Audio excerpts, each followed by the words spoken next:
Morning guys, कैसे हैं आप लोग। मैं विपिन सर आप लोगों के लिए एक बार फिर से आनुवंशिकता और विभिन्नता चैप्टर के अंतर्गत ठीक है क्वेश्चन सॉल्व कराएंगे, ठीक है कि नहीं। जैसा कि पिछले वीडियो में आपने कुछ क्वेश्चन सॉल्व किए थे जो कि कई बार एग्जाम में रिपीट हुए, ठीक है। तो यह क्वेश्चन यूपी बोर्ड के स्टूडेंट के लिए बहुत इंपॉर्टेंट है। सो गाइज, हमारे इस यूट्यूब के चैनल स्मार्ट स्टडी क्लासेस पर आपको सबसे अच्छा प्लेटफॉर्म प्रोवाइड किया जा रहा है यूपी बोर्ड के सभी सब्जेक्ट को तैयार करने के लिए। तो इसलिए आप यहाँ पर बराबर बने रहिए और यह वीडियो अपने दोस्तों को भी फॉरवर्ड करिए ताकि ज़्यादा से ज़्यादा वो वीडियो को देख सके और ज़्यादा से ज़्यादा परीक्षा उपयोगी प्रश्नों को तैयार कर सके, ठीक है गाइस। तो आइए देखते हैं कि आज का जो हमारा क्वेश्चन है वो कहाँ से होगा और क्या होगा, ठीक है।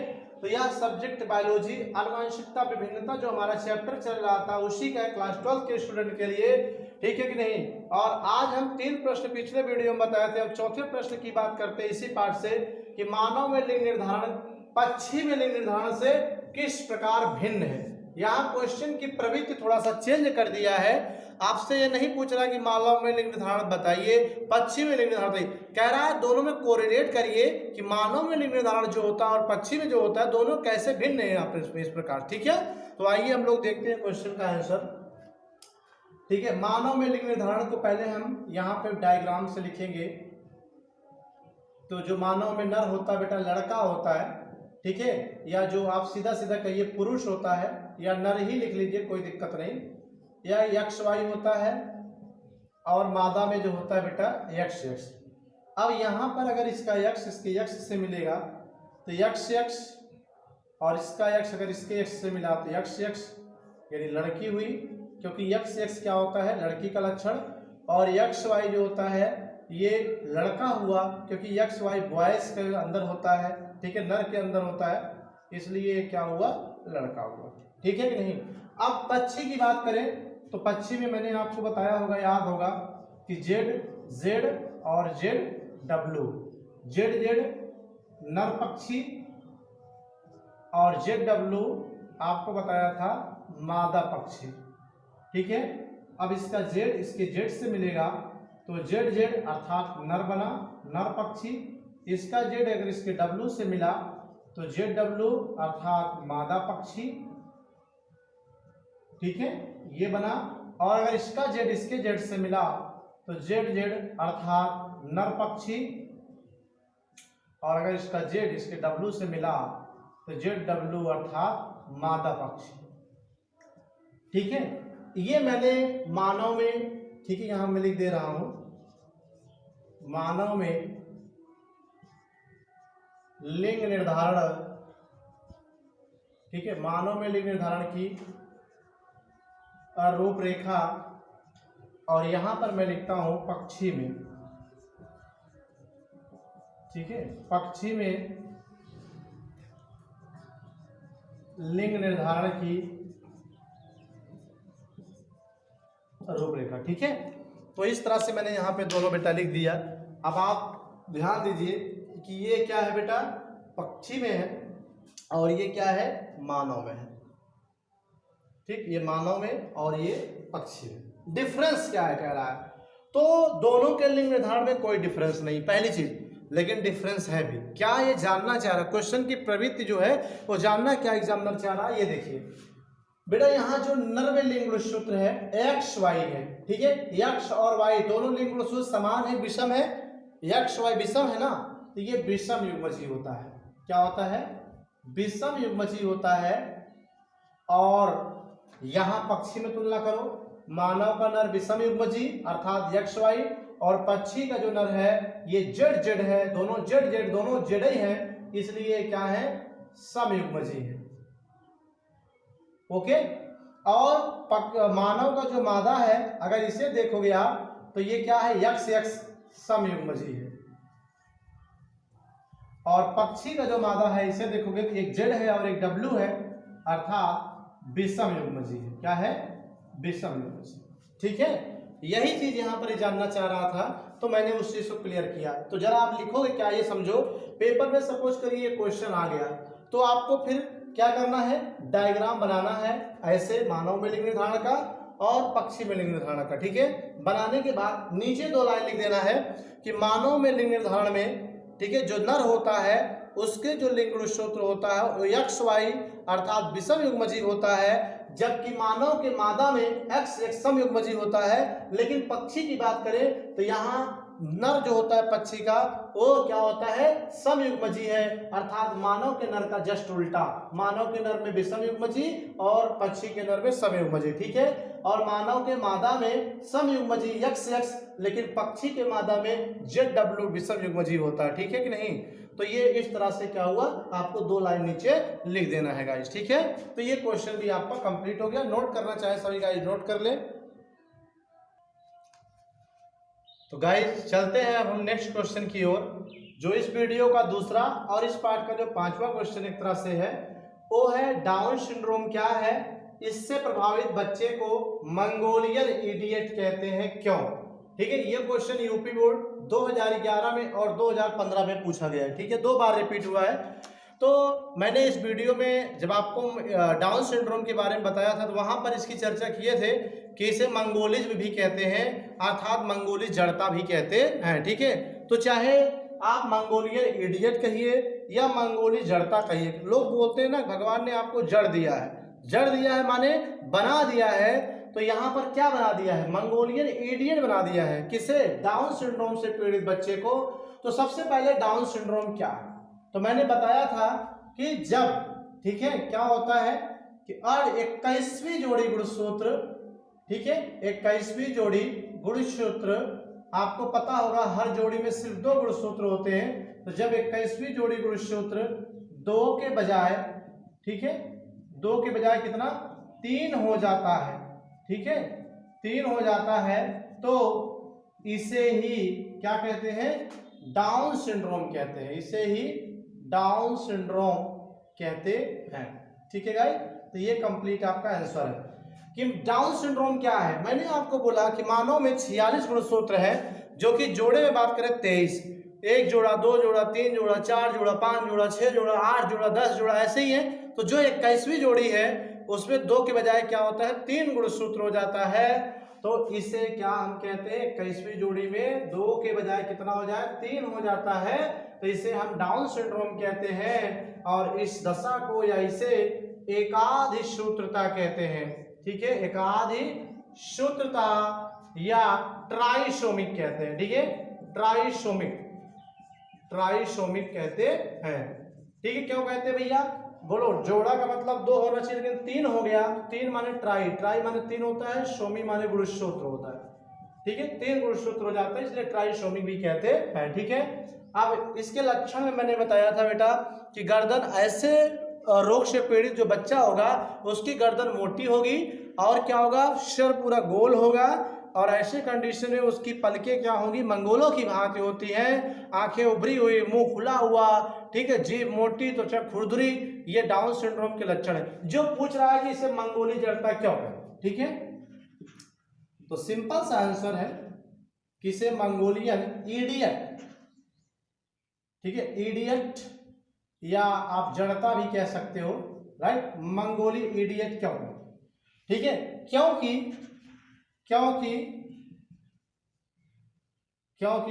डाउन सिंड्रोम, ठीक है, क्योंकि डाउन सिंड्रोम से पीड़ित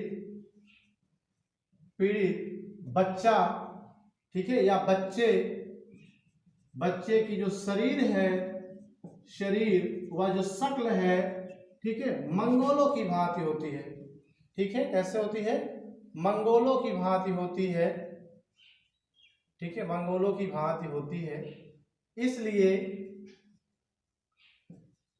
इसे मंगोली जड़ता कहते हैं, मंगोली जड़ता कहते हैं, या मंगोलियन इडियट कहते हैं, ठीक है, मंगोली इडियट या मंगोलियन इडियट कहते हैं, ठीक है गाइस। तो मंगोली जड़ता क्यों कहते हैं, क्योंकि डाउन सिंड्रोम से पीड़ित जो बच्चा है उसका जो शरीर है और शक्ल होता है, चेहरा होता है, मुंह होता है, गर्दन होता है, माउथ होता है, वो मंगोलों की भांति हो जाती है, इसलिए मंगोलियन इडियट या मंगोली जड़ता कहते हैं, ठीक है। ये क्वेश्चन 2011 में पूछा गया है, 15 में पूछा गया है, हो सकता है क्वेश्चन पूछ लिया जाए, तो ये तो पक्का है पूछा जाएगा डाउन सिंड्रोम। इसके आगे का ये प्रकृति थोड़ा चेंज किया है, लेकिन इसका अर्थ मैंने बता दिया है, लेकिन ये अक्सर पूछे जाते हैं, ठीक है गाइस। तो आप इससे भी नोट कर सकते हो। चलते हैं नेक्स्ट क्वेश्चन की ओर।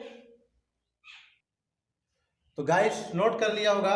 अब हम चलते हैं इसी पार्ट के 6वें क्वेश्चन की ओर, जो कि है सहलग्नता और पारगमन में अंतर बताइए, डिफरेंस बताना है। ठीक है, difference between linkage and crossing over, ये बताना। ठीक है, ये भी मैंने वीडियो में आपको हेडिंग्स को क्लियर किया है बहुत अच्छे से। फिर से एक बार हम बता रहे हैं, बहुत रटना नहीं है बेटा। सह माने क्या होता है, साथ साथ, और लग्न मीन्स क्या होता है, लगा रहे। अब बात आती कौन लगा रहेगा, तो आपको पता होना जीन किसके साथ लगा रहेगा, गुणसूत्र पर या गुणसूत्र के साथ। ठीक है, कब लगा रहेगा, अर्धसूत्री विभाजन के समय। ठीक है, अर्धसूत्री विभाजन के समय। ठीक है, तो डेफिनेशन क्या हो गई बताओ, सहलग्नता क्या है, अर्धसूत्री विभाजन के समय जीन का गुणसूत्र पर, अपने गुणसूत्र पर, अपने स्थान पर बने रहना। ठीक है, अर्थात अपना स्थान न बदलना ही क्या कहलाता है, सहलग्नता कहलाता है, लिंकेज कहलाता है। ठीक है कि नहीं। और यहां पर आपको बताया था ये दो प्रकार के होते हैं, पूर्ण सहलग्नता या लिंकेज अंग्रेजी में कहते हैं, और दूसरा इनकम्प्लीट लिंकेज अर्थात अपूर्ण सहलग्नता। ओके, ये दो प्रकार के होते हैं, नंबर 1 नंबर 2, पूर्ण सहलग्नता और अपूर्ण सहलग्नता। ठीक है, तो बात क्लियर हो गई होगी कि अपूर्ण सहलग्नता पूर्ण सहलग्नता क्या है। ठीक है, पूर्ण है तो सहलग्नता ही ना, यहाँ भी है यहाँ भी है, अर्थात जीन गुणसूत्र पर यहाँ भी लगा रहेगा लेकिन कंप्लीटली लगा रहेगा। कंप्लीटली मतलब जैसे ये आपका क्या है, गुणसूत्र है, तो इसी पर ऐसे छोटे छोटे कण के रूप में क्या होते हैं, जीन्स लगे होते हैं, और एक गुणसूत्र पर कम से कम 500 के ऊपर क्या होते हैं बेटा, जीन होते हैं। ठीक है कि नहीं, एक गुणसूत्र पर अमूमन क्या होता है, 500 से अधिक जीन पाए जाते हैं कण के रूप में छोटे छोटे। तो ऐसे स्थिति में जब अर्धसूत्री विभाजन होता है कोशिकाओं में, तो उस समय प्रायः देखा गया है कभी कभार जीन अपना गुणसूत्र छोड़ के दूसरे पे चले जाते हैं। ठीक है कि नहीं। तो लेकिन अगर मान लीजिए अर्धसूत्री के विभाजन के समय इसका जीन इसी पे रहे, अपना स्थान चेंज ना करे, तो उसी को सहलग्नता कहते हैं। अब जैसे 500 जीन है, 500 जीन में मान लीजिए टोटल 500 का 500 जीन अपने ही स्थान पर रहा, चेंज नहीं किया अपना स्थान, तो उसे पूर्ण सहलग्नता कहते हैं। और जब 500 जीनों में से कुछ जीन्स क्या हो, पूरा ना जाए, कुछ इधर उधर हो गए, इस पे का उस पे, जैसे ये है, ठीक है ना, इसका कुछ इस पे चला जाए, इसका कुछ इस पे चला है, तो ये क्या हुआ, अपूर्ण सहलग्नता। ठीक है, क्योंकि जीन इसका वाला जीन इसके साथ तो है, लेकिन कुछ जीन क्या हो गए, ट्रांसफर हो गए, इसलिए अपूर्ण सहलग्नता होती है। ठीक है कि नहीं। और एक चीज पारगमन कह रहा है, पारगमन मैंने कहा था बेटा क्रॉसिंग ओवर के नाम से जाना जाता है, क्रॉसिंग ओवर कहते हैं। ठीक है, या जीन विनिमय कहते हैं, क्या कहते हैं, जीन विनिमय भी कहते हैं। ठीक है, क्रॉसिंग ओवर या जीन विनिमय, पारगमन मींस क्रॉसिंग ओवर या जीन विनिमय। सिंपल सा है, रटना ही नहीं है यार। पार मींस उस पार, गमन माने जाना, कौन जाएगा यार, जीन जाएगा। कहां जाएगा, इस गुणसूत्र से उस गुणसूत्र पर चला जाता, कब, अर्धसूत्री विभाजन समय, यानी जस्ट अपोजिट, सहलग्नता का अपोजिट कर दीजिए, पारगमन हो गया। ठीक है, अर्थात जब जीन अर्धसूत्री विभाजन के समय क्या होते हैं, एक गुणसूत्र से दूसरे गुणसूत्र पर चले जाते हैं, अपना स्थान चेंज कर देते हैं, तो इस क्रिया को पारगमन, क्रॉसिंग ओवर या जीन विनिमय कहते हैं। ठीक है, जीन समझ लो, विनिमय माने होता है लेन देन, अदला बदली, कि आप यहाँ चले आओ हम वहां चले जाएं। तो हुआ क्या कि जैसे मान लीजिए सपोज करिए ये गुणसूत्र है जिस पर जो जीन है, और एक गुणसूत्र मान लीजिए ये है, अब इसका वाला इस पे चला है। ठीक है, मैंने आपको बताया था, ये देखिए, तो बोलो बेटा, अब ये क्या हुआ, इस गुणसूत्र का एक भाग इस गुणसूत्र के एक भाग से मैच कर गया। अब ये वाला जो जीन है इस पर, वो इस पर आसानी से आ सकता है, और इस पर वाला इस पे जा सकता है, तो इसी को हम क्या कहते हैं, जीन विनिमय कहते हैं, जीन विनिमय कहते हैं। ठीक है, और ये जो जहां से जा रहा, जिस जंक्शन से, इस पॉइंट से, इस पॉइंट को याद हो, हमने कीजमा कहा था। ठीक है कि नहीं, कीजमा। तो अब पारगमन जो होता है, सहलग्नता दो प्रकार है, कंप्लीट, इनकम्प्लीट। तो पारगमन भी 3 प्रकार का था, एकल पारगमन, द्विपारगमन, बहुपारगमन। ठीक है, तो ये चीज मैंने आपको क्लियर किया था। ठीक है, एकल पारगमन कि जब जीन विनिमय एक स्थान से हो, जिनमें एक कीजमा बनता है, कीजमा मतलब ये पॉइंट जहां से अदला बदली होती, तो उसे हम एकल पारगमन कहते हैं। और जब जीनों की अदला बदली गुणसूत्र के 2 स्थानों से हो, तो उसे हम क्या कहते हैं, द्विपारगमन। और जब किसी गुणसूत्र में जीन की अदला बदली 2 से अधिक स्थानों से होती है, अर्थात जिसमें 2 से अधिक कीजमा बनेंगे, तो उसे हम बहुपारगमन कहते हैं। ठीक है गाइस, तो ये क्या हुआ, आपका पारगमन और सहलग्नता में अंतर हुआ। फिर से एक बार जाते जाते देख लो, सहलग्नता में जीन अपने ही गुणसूत्र पर बने रहते हैं, जबकि पारगमन में जीन अपना गुणसूत्र का स्थान क्या होते हैं, बदल देते हैं। ये दो प्रकार का होता है, पूर्ण सहलग्नता, अपूर्ण सहलग्नता। ये तीन प्रकार का होता है, एकल पारगमन, द्विपारगमन और बहुपारगमन। समझ में आई बात कि नहीं? तो इस तरह से क्या होता है। और सहलग्नता में तीसरी बात, सहलग्नता से आने वाले संतानों में लक्षण नहीं बदलते हैं क्योंकि जीन ने अपना स्थान नहीं बदला। लेकिन पारगमन में क्या होता है कि होने वाले संतानों में अगर पारगमन हुआ है तो लक्षण भी क्या होंगे, ट्रांसफर या बदल जाते हैं, माता पिता से भिन्न भी हो सकते हैं। ठीक है कि नहीं? तो ये रहा सहलग्नता और पारगमन में अंतर गाइस। ठीक है, तो नोट कर सकते हो ये क्वेश्चन, ये भी इंपॉर्टेंट। तो गाइस नोट कर लिया होगा। अब हम एक फिर से नए क्वेश्चन की ओर चलते हैं। ये क्वेश्चन आपका है, किसी व्यक्ति में अगर ट्रिपल एक्स, ठीक है, आपको पता है कि 2x ही होता है या XY होता है। नर में XY लिंग गुणसूत्र और मादा में क्या होता है, XX, मतलब 2 होता है, 2 से ज्यादा नहीं होना चाहिए नॉर्मल कंडीशन में। ठीक है, तो किसी व्यक्ति में अगर ट्रिपल एक्स हो जाए, x लिंग गुणसूत्र हो जाए, तो उसके शरीर पर कौन सा लक्षण होगा? ठीक है, या उसको कैसे हम आइडेंटिफाई करेंगे? ठीक है कि नहीं, ये चीज पूछ रहा है। तो मैंने आपको बताया था बेटा, अगर लिंग गुणसूत्र, ठीक है, लिंग गुणसूत्र कितने होने चाहिए? बोलो 2 होना चाहिए नॉर्मल व्यक्ति में।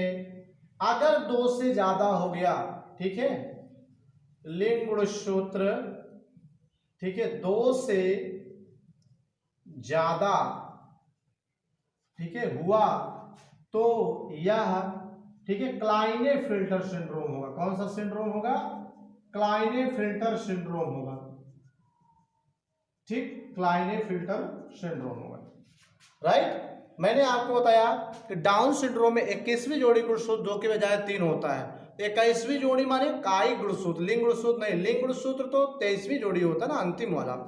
तो अगर लिंग गुणसूत्र 2 के बजाय 1 हो जाए तो वो टर्नर सिंड्रोम है। ठीक है कि नहीं?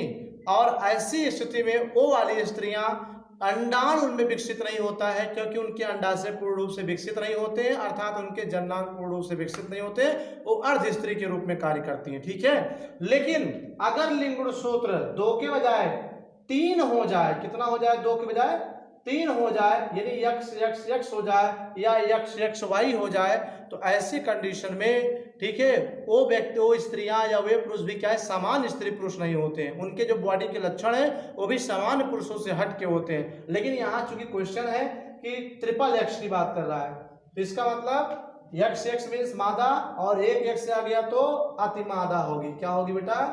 अतिमादा। ऐसी स्त्रियां अतिमादाएं होती हैं। समझ गए? इनका मतलब इनमें स्त्री का लक्षण क्या है, 100% से बजाय 150% होता है। ठीक है, ऐसी स्त्रियां क्या होंगी? सामान्य होंगी। ऐसी स्त्रियां देखने में सामान्य होती हैं। ठीक है, वह प्रजाई होती हैं। प्रजाई का मतलब प्रजनन योग्य होती हैं, सामान्य होती हैं और प्रजनन योग्य होती हैं ऐसी स्त्रियां। ठीक है, परंतु, ठीक है, परंतु, ठीक है, ये बुद्धू होती है। क्या होती है? बुद्धू होती है। माइंड से क्या होती है? कम होती है, बुद्धू होती है। समझ में आई बात कि नहीं? तो अब आप शायद समझ गए होंगे कि ऐसी स्त्रियां क्या होती हैं? बुद्धू होती हैं। ठीक है कि नहीं? तो ये बात ध्यान दीजिए। ओके, जैसे अगर पुरुष में बात करें, XXY है या XXY है या XYY है, मतलब अगर 2 से अधिक लिंग गुणसूत्र पुरुष में होगा तो सब पुरुष क्या होंगे? नपुंसक होंगे। मगर अगर स्त्री में अगर कोई है कि XX अर्थात 2 से ज्यादा एक अतिरिक्त है, तो ऐसी स्त्रियां सुपर फीमेल कहलाती हैं, अतिमादा। अंग्रेजी में इसे सुपर फीमेल कहते हैं। ठीक है, सुपर फीमेल कहते हैं। ठीक है, या मेगा फीमेल भी कहते हैं, सुपर फीमेल कहते हैं। और ऐसी स्त्रियां सामान्य होंगी, प्रजाई भी होती हैं, प्रजनन योग्य भी होती हैं, परंतु ये बुद्धू होती है। दिमाग से क्या होती है बेटा? बुद्धू होती है। ठीक है, तो ये भी क्वेश्चन आप नोट कर सकते हो। सभी गाइस क्वेश्चन को नोट करें। तो हम चलते हैं नेक्स्ट क्वेश्चन की ओर, जो अब हमारा क्वेश्चन होगा इस वीडियो का लगभग अंतिम क्वेश्चन। वो होगा जीनोटाइप और फिनोटाइप क्या है। तो मैं आपको कह दूं कि ये इंपॉर्टेंट ही नहीं बेटा, बल्कि मोस्ट इंपॉर्टेंट क्वेश्चन है यूपी बोर्ड के लिए। और ये लगभग आप ये मान चलिए कि हर वर्ष पूछा जाता है क्वेश्चन। ठीक है, हर वर्ष ये क्वेश्चन पूछा गया है। हो सकता है कि पेपर के जो क्वेश्चन पेपर बनते हैं उसमें कोड वाइज बनता है, 304 AB, 304 BC, ऐसे 3-4 सेट बनते हैं, किसी न किसी सेट में क्वेश्चन जरूर आता है। ठीक है, तो आप ये कह लो ये very very most important question है पेपर के लिए कि जीनोटाइप और फिनोटाइप क्या है, ये भी मैंने पढ़ाया है। तो अब इसमें अगर सबसे पहले जीनोटाइप, ठीक है, की बात करें या पहले हम फिनोटाइप की बात करते हैं, फिर जीनोटाइप हम समझ जाएंगे। ठीक है, फिनोटाइप, फिनोटाइप पहली चीज बेटा ध्यान दो, जीनो और फिनोटाइप जो ये वर्ड है ये अंग्रेजी के वर्ड हैं, लेकिन अंग्रेजी में ना कह इसको हिंदी में ही पूछ लिया गया है, तो इसलिए आपको ध्यान देना पड़ेगा कि फिनोटाइप का मतलब होता है दृश्य रूप। क्या होता है? दृश्य रूप। ठीक है, और जीनोटाइप का मतलब होता है जीन रूप। क्या होता है? जीनोटाइप का मतलब क्या होता है बेटा? जीन रूप। ओके, ये है आपका पॉइंट ए और ये है बी। ओके, अब आइए देखते हैं जीनोटाइप क्या है। ठीक है, सिंपल सा, किसी जीव में जीनोटाइप भी होते हैं और फिनोटाइप दोनों होते हैं। जैसे आप हैं, हम हैं, तो हमारे अंदर भी जीनोटाइप और फिनोटाइप दोनों है और आपके अंदर भी है। लेकिन आप कैसे जानेंगे? मैंने वीडियो में बताया था, अगर याद हो, किसी जीवधारी के जो लक्षण प्रत्यक्ष दिख रहे हैं, दिख सके, उसे हम क्या कहते हैं? फिनोटाइप कहते हैं। देखो लिखा है ना, दृश्य रूप। रूप माने लक्षण यार।